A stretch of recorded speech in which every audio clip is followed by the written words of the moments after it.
Welcome to my class. My name is Melissa and I want to share with you an interesting subjects. Dan pada kesempatan kali ini, aku akan bahas tentang GMAT. Apa itu GMAT? Bagi yang belum tahu, kita akan bahas satu persatu 5W 1H dari GMAT. Yang pertama, apa sih GMAT itu? GMAT kepanjangan dari Graduate Management Admission Test, yaitu sebuah tes standar untuk menentukan aptitude atau bakat dalam ilmu manajemen bisnis. Kemudian where, GMAT dipakai baik di Indonesia maupun juga di luar negeri. When, kapan GMAT dipakai? Kebanyakan sekolah MBA dan ada pula perusahaan-perusahaan ternama di Indonesia dan dunia menggunakan penilaian GMAT sebagai kriteria masuknya. Kemudian who? Peserta GMAT adalah calon mahasiswa dan mahasiswi sekolah MBA ataupun yang mencari pekerjaan di perusahaan-perusahaan yang menggunakan GMAT sebagai standar kriteria masuknya. Kemudian W yang terakhir, kenapa sih GMAT dipakai? Karena GMAT dianggap mampu menjadi standar kemampuan seseorang karena mereka melihat dari keseluruhan kemampuan logika berpikir pesertanya yang biasanya terdiri dari beberapa sisi, yaitu kita masuk ke how ya, ada dalam menganalisis tabel, grafik, sehingga dapat melihat kemampuan melihat permasalahan ekonomi dan bisnis yang disajikan. Kemudian yang kedua, GMAT akan menguji peserta dalam kemampuan matematika logika. Yang ketiga, GMAT akan menguji peserta dalam kemampuan penalaran verbalnya, dan ini biasanya in English, jadi vocab dan tensesnya matters ya, kita juga harus melengkapi diri kita dengan itu. Dan yang terakhir ada juga yang berupa esai, yaitu kita diharapkan dapat menyampaikan gagasan, argumentasi, dan analisis dalam bentuk tulisan. Oke, kita ke next page ya. Nah, ada GMAT tips nih, tips-tips mengerjakan GMAT. Yang pertama adalah jangan ragu menerka jawaban. Biasanya GMAT disajikan dalam bentuk pilihan berganda. Jadi kalau ragu-ragu akan jawabannya, kita tetap bisa tebak kok. Yang kedua, untuk soal matematika, kita bisa kerjakan mundur. Mundur itu maksudnya kita berangkat dari jawabannya, dicoba ke soal-soal tersebut. Nanti kita akan coba sama-sama di belakang. Yang ketiga, gunakan scratchpad atau kertas coretan yang disediakan. Nah, yang keempat, ini bergunanya untuk GMAT yang tadi, yaitu yang untuk menulis esai. Nah, yang terakhir, kelas ini adalah sharing lesson. Dalam arti, kita sharing di sini langkah-langkah apa yang bisa diselesaikan dan dipergunakan untuk suatu soal. Bukan berarti jawaban atau langkah-langkah saya yang paling benar, tapi teman-teman juga bisa sharing di sini kalau punya langkah-langkah lain supaya kita bisa tahu bersama. Oke, kita masuk ke GMAT questions. Untuk kali ini saya mau ngambil dari www.mba.com. Di situ ada lesson, kemudian ada quiz sampel yang dapat dipakai ketika persiapan kita masuk MBA. Nah, itu biasanya ada banyak soal. Nah, di sini saya ambil 3 soal sebagai contoh awal untuk mengerjakannya. Oke, kita lanjut ya. Sekarang soal yang pertama. Soal yang pertama adalah menguji peserta dalam kemampuan penalaran verbal, yaitu kalimat dihubungkan dengan jawabannya. Kita baca sama-sama ya. The interview is an essential part of a successful hiring program because with it, job applicants who have personalities that are unsuited to the requirements of the job will be eliminated from consideration. Oke, sekarang pertanyaannya adalah the argument above logically depends on which of the following assumption. Kemudian di sini ada answer choices. Answer choicesnya ada 5. Nah, sekarang kita bahas dulu soalnya ya. Dari soalnya itu adalah suatu kalimat. Nah, kalimatnya itu di sini disebut argumen. The argument above logically depends berarti akan berlaku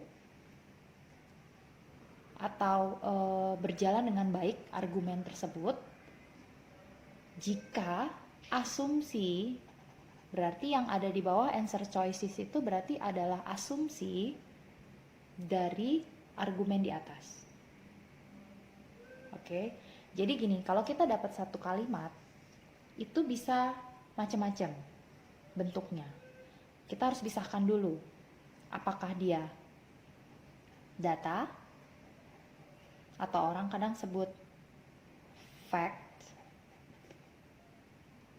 atau bisa juga dia asumsi atau assumption, atau bisa juga dia adalah argumen. Kenapa kita perlu mengidentifikasi dulu? Ini apa? Data atau fakta? Atau dia asumsi atau argumen? Karena dengan kita bisa bisa mengkategorikan dia masuk ke dalam yang mana, kita akan lebih mudah untuk mencari pairnya. Contoh di sini di atas disebut argumen. Nah, yang di bawah yang kita cari adalah asumsinya. Oke, kita masuk satu persatu ya. Kalau begini kita lihat aja satu persatu answer choicesnya mana yang kira-kira cocok dengan pertanyaan di atas. Yang A, a hiring program will be successful if it includes interview. Nah, kalau lihat kalimatnya, ini bisa dibilang asumsi, bisa juga dibilang argumen. Tapi yang jelas ini bukan data atau bukan fakta, karena di sini tidak ada buktinya, gitu ya, tidak ada pembuktiannya, bukan merupakan kalimat pembuktian. Nah, pertanyaannya, apakah kalimat di atas menyatakan hal ini? Will be successful if it includes interviews. Kalau saya bisa tambahkan di kalimat ini, saya bisa tambahkan di sini only. Kita baca kembali ya. A hiring program will be successful only if it includes interviews. Gimana teman-teman? Benar atau salah? Oke, kita lanjut ya ke answer choices yang B. The interview is a more important part of a successful hiring program than is development of a job description. Nah, ini agak bahaya. Kenapa? Karena di dalamnya seolah-olah ada fakta atau data, tapi yang tidak terkait atau tidak disebutkan sama sekali di kalimat argumen yang pertama. Apakah saja itu? Yang pertama, is a more important part. Di atas tidak disebutkan sama sekali bahwa lebih penting, atau ada yang less important, atau ada yang more important. Oke. Yang kedua, dia punya suatu unsur baru, yaitu development of a job description. Nah, ini juga sama sekali tidak disebut di yang pertama. Nah, menurut teman-teman gimana? Kira-kira B benar apa salah? Oke, kita lanjut dulu ya. Yang C, interviewers can accurately identify applicants whose personalities are unsuited to the requirements of the job. Oke. Semua informasi di kolom C ini, di pilihan C ini itu ada di atas. Cuman ditambah suatu kalimat, yaitu can accurately identify. Nah, ini dengan can accurately identify ini bisa menunjukkan bahwa dia adalah kalimat asumsi atau dia adalah kalimat argumen. Ya, jadi kalau ini disebut kalimat asumsi atau kalau ini disebut kalimat argumen, maka ini adalah benar. Gitu ya. Jenisnya maksudnya yang benar. Tapi belakangnya coba kita lihat lagi, whose personalities are unsuited to the requirements of the job. Disebut juga di atas ya, bahwa memang yang kita mau cari adalah kalau memang ada personality yang tidak suit dengan requirement of the job. Oke, sekarang kita lanjut ke answer choices yang D. The only purpose of an interview is to evaluate whether job applicants' personalities are suited to the requirements of the job. Nah, ini kalimat yang belakangnya hampir sama dengan yang C tadi. Cuman dia tambahin sekali lagi suatu kalimat baru, yaitu the only purpose of an interview. Nah, ini adalah suatu kalimat yang belum disebut sebelumnya. Artinya jangan sampai dia menjadi data atau fakta karena tidak disebut sebelumnya. Oke, sekarang yang kelima ya. The fit of the job applicants' personalities to the requirements of the job was once of the most important factor in making hiring decision. Oke. Jadi selalu gini, kalau kita lihat kalimat, kita lihat apa yang membedakan kalimat itu dengan kalimat-kalimat sebelumnya, apa yang menjadi kata-kata penekanan di kalimat tersebut. Sama seperti yang tadi nih, the only purpose. Nah, ini apa? Betul, ini. One of the most important factor. Sekali lagi, jangan pernah memilih jawaban yang tidak disebutkan dengan pasti di kalimat yang pertama. Oke. Jawaban untuk question number 1 ini adalah C. Interviewers can accurately identify applicants whose personalities are unsuited to the requirements of the job. Gitu ya. Jadi ini disebut asumsi. Jika interviewers dapat secara akurat mengidentifikasi personality yang tidak cocok dengan requirement of the job, itu asumsi, maka argumen di atas berlaku, yaitu interview menjadi bagian yang penting dari successful hiring program. Oke, gitu ya teman-teman ya. Jadi sekali lagi, kalau kita ketemu soal untuk penalaran verbal seperti ini, kita harus pisahkan dulu apakah dia data atau fakta, apakah dia asumsi, atau apakah dia argumen. Kemudian yang berikutnya adalah highlight kalimat-kalimat yang sifatnya seperti penekanan atau yang justru tidak pernah disebut sebelumnya di kalimat questionnya. Karena biasanya itu menjerumuskan kita dalam penilaian yang salah. Seperti ini, the only purpose atau one of the most important factor. Ini juga is a more important part. Kalimat-kalimat yang seperti ini harus dilihat lagi apakah cocok dengan question yang pertama. Oke, sekarang kita masuk ke question number 2.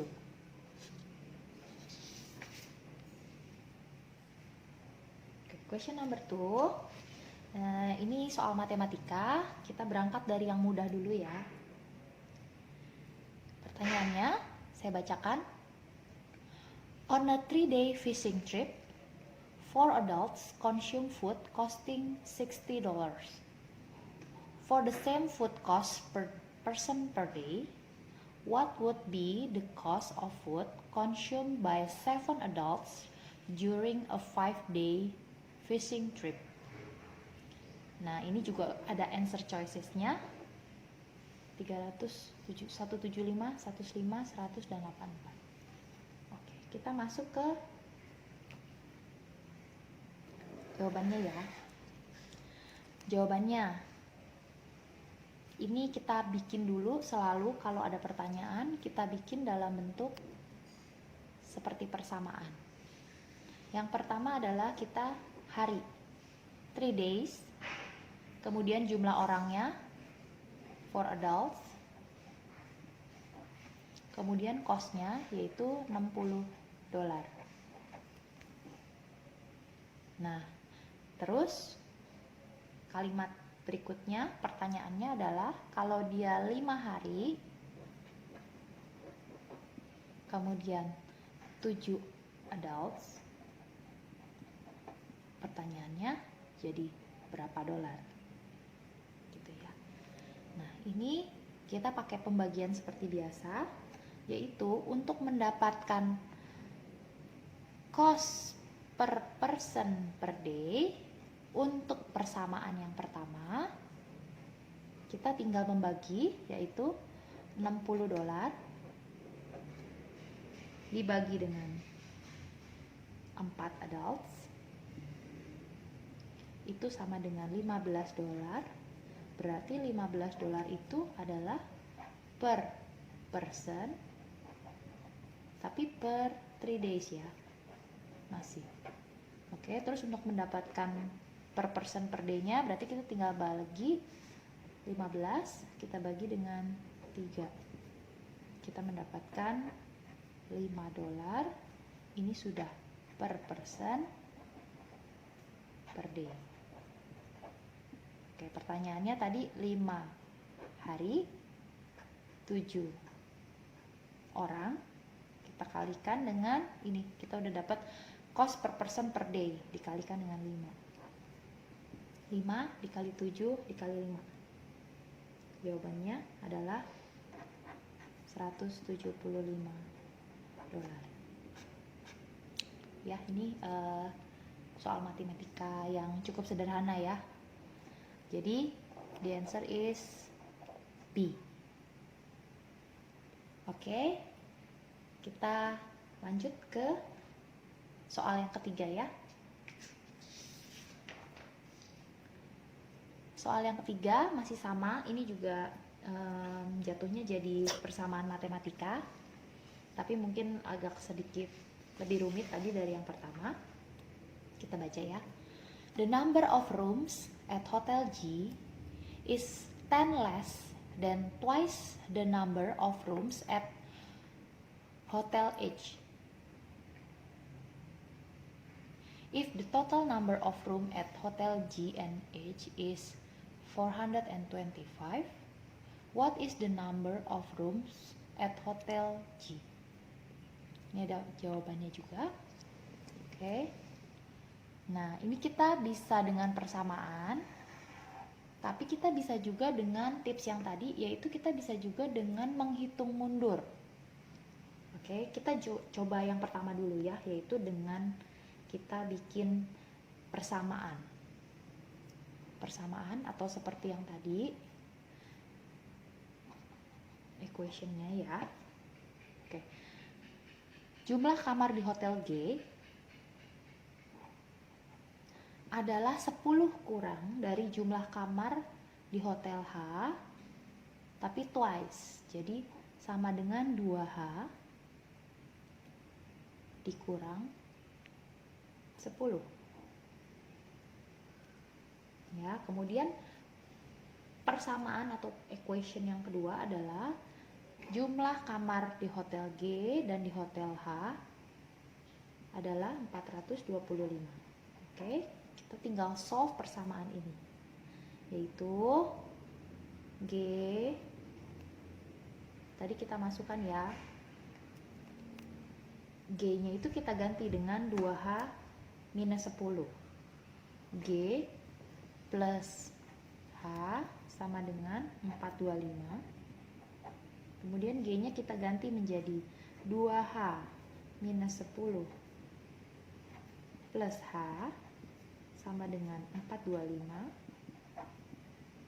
3H, ini jadi 3H minus 10 sama dengan 425. 3H sama dengan 435 ya, atau 425 plus 10. Jadi H adalah 145. Oke, lalu kita tinggal menghitung G. G sama dengan 2H dikurang 10. Sama dengan 2 dikali 145 dikurang 10. G sama dengan 280. Oke, this is the answer. The answer is answer choices number E ya, 280. Oke, ini dengan cara persamaan. Kita membuat persamaan seperti ini. Tapi bisa juga kita dengan cara menghitung mundur seperti tadi. Gimana caranya? Caranya adalah kita udah punya persamaan seperti ini. Tadi tetap ya, ini dipegang. Tapi kita melihat answer choicesnya seperti ini. Lihat dari yang terkecil 140, yang terbesar 280. Nah, kalau ada seperti ini kita bisa mulai dari yang tengah-tengah, the middle one. The middle one is the safe one. Ya, kita mulai dari 200, kita tinggal masukin hotel G. Kalau 200 gimana ya? Ya, oke, saya bikin tulisan di sini. Anggap G-nya itu kita anggap 200. Terus G itu katanya sama dengan 2H minus 10. Gitu ya. Berarti H-nya itu sama dengan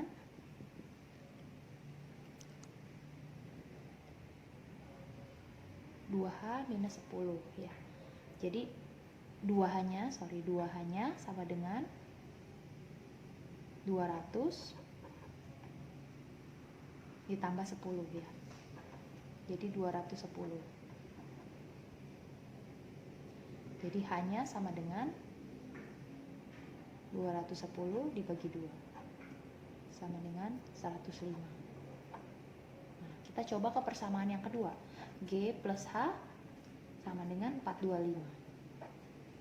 Apakah benar? 200 tambah 105. Berapa nih? Baru 305. Nah, ini ada gap. Gap di sini menunjukkan berarti salah gitu ya. Nah, tapi jumlah ini kan lebih kecil ya. Jumlah ini lebih kecil dari yang seharusnya. Berarti tebakan kita tadi yang pertama 200 itu masih kurang besar. Kita bisa menebak 240 dan memasukkannya dengan cara yang sama, atau kita bisa menebak 280 dan memasukkannya juga dengan cara yang sama. Nah, nanti akan ketemu juga, pasti jawabannya sama, yaitu G 280. Jadi sekali lagi, untuk soal matematika seperti ini kita bisa punya dua cara. Cara yang pertama adalah kita menyesuaikan dari persamaan yang ada, solve the system of equations by substituting for G in the second equation. Jadi kita masukin equation yang pertama ke equation yang kedua. Atau kita bisa juga dengan cara menghitung mundur, yaitu kita tebak dulu. Nah, kalau ada range seperti ini, kita bisa tebak dari yang tengah-tengah, yang paling aman. Kita masukkan aja ke dalam persamaan yang tadi. Kalau jumlahnya lebih kecil, berarti yang kita tebak kurang gede angkanya. Kalau jumlah yang kita tebak itu secara jumlah kegedean, berarti kita harus ambil yang lebih kecil. Kurang lebih seperti itu. Oke. Itu soal yang ketiga. Ya, jadi tadi kita udah bahas soal yang pertama, soal yang kedua, dan soal yang ketiga. Dan sekarang kita sampai pada penutup. Kita akan bahas kembali GMAT itu sebenarnya mau melihat apa sih? GMAT itu sebenarnya mau melihat logical thinking kita, kemampuan kita untuk berpikir secara logis. Pertanyaannya, logical thinking itu innate ability bukan sih? Innate ability itu maksudnya kemampuan bawaan dari sananya. Orang suka bilang, itu mah dari sananya gitu ya. Ini fakta, tidak salah, namun tidak sepenuhnya benar. Kenapa tidak sepenuhnya benar? Karena logika berpikir itu tidak dapat diubah, tapi dapat diasah terus-menerus dengan latihan berpikir yang baik dan benar. Nah, jadi ini kalau dibilang cannot change, betul, tapi bisa diasah. Ya, jadi ini saya tulis knife, ibaratnya pisau, makin sering diasah akan semakin tajam. Jadi makin sering kita praktis untuk latihan-latihan atau soal-soal GMAT, kerangka berpikir kita yang baik dan benar, dan tentu saja kerangka berpikir kita yang logis akan semakin terasah. Semakin sering diasah akan semakin tajam, semakin sering berlatih kita akan semakin logis. Oke, sekian dari saya. Thanks for watching. I will come back with some more interesting exercise. See you. Please like and subscribe untuk Best Tutor Channel. Terima kasih.